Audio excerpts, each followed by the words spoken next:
To show you how you can embed a Excel sheet or a table within Excel into your Canvas page. Now, for this video, I'm using this previously made conditional formatting table that I made previously. If you want to know how to make this kind of table, you can check out my other video on that. Key thing, you want to leave it blank when you're starting. Leave it as you want the students to fill it out. From here, we're going to come up here to the share options and we're going to choose embed.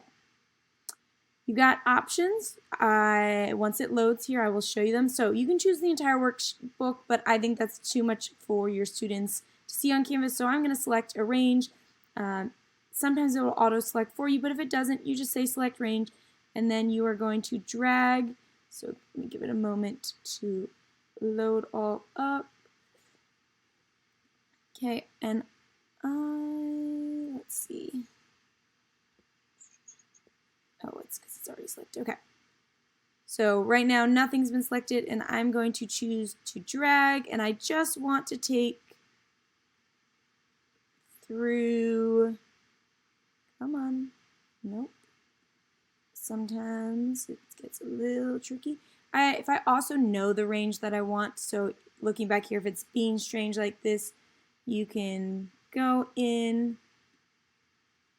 Okay, let me exit out real quick. If I know my range, so I know I want A1 through B12. So I can come up here into share, embed, and I'm going to choose, see it's already selected what I want, I think. Yep. There we go. Now you can choose to hide your grid lines. I personally don't mind them. They don't bother me.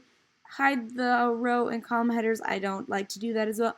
Include a download link if your students want to be able to practice it. Additionally, outside of Canvas, they could use that as well. I don't want students to sort and filter this because it's just a practice problem. That is not what I want them to have. I want them to have math examples. Okay. We are going to definitely want to click on let people type in their cells and then always start with the cell selected. No, I want to start here and I want to drag and let me make sure. Okay. So now the dimensions are whatever you set it. So it's not going, even if I change the dimensions, it's not going to make the information any bigger. If I want to change that, I've got to resize the cell. So I'm going to embed this and then I'm going to show you how you could go and change it. But we're going to go in here, click my embed code, and then head over to Canvas. In Canvas, all I have to do is switch to my rich content editor and embed, and now it is here. Oh, let me go back. Make sure I did that right. Okay, I think it's because I wasn't in the rich content editor. So if I come back here, make sure I'm actually in there, click back, and it should auto-populate. Now, what it looks like for students. It appears on their screen like this. They are able to click, so I can type in, nope, not the right answer, right answer. They do have the option to open it full screen, so it would take them back to the actual document itself.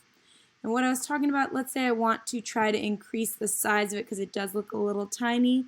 If I'm looking here at the rich content editor, my width is 402, so if I want to double that, that would be 804. And my height, let me check that on a calculator real quick. So 346 times 2, I'm going to change that to 692 just because I want to keep the same ratio between the two of them, and then I hit save. What you're going to notice is that although it is bigger, it doesn't actually make the Excel text any bigger. If I want that to be bigger, what I'm going to have to do is come back in here, okay, and then I'm going to have to actually make this bigger. So currently it's 20. Let's say I make it 36, and then I'm going to stretch a little bit, and now it's a lot bigger. Let's see, does that auto impact my form here?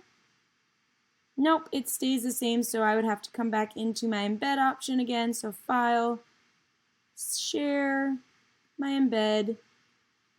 And remember, I changed my dimensions here, so let me do that one again. So I had 802 and 692, and we'll see if that's big enough now. And then I'm going to copy it back in, come back in here to edit. Now obviously embedding it this way, you're not going to be able to grade a student on it unless you have them screenshot it.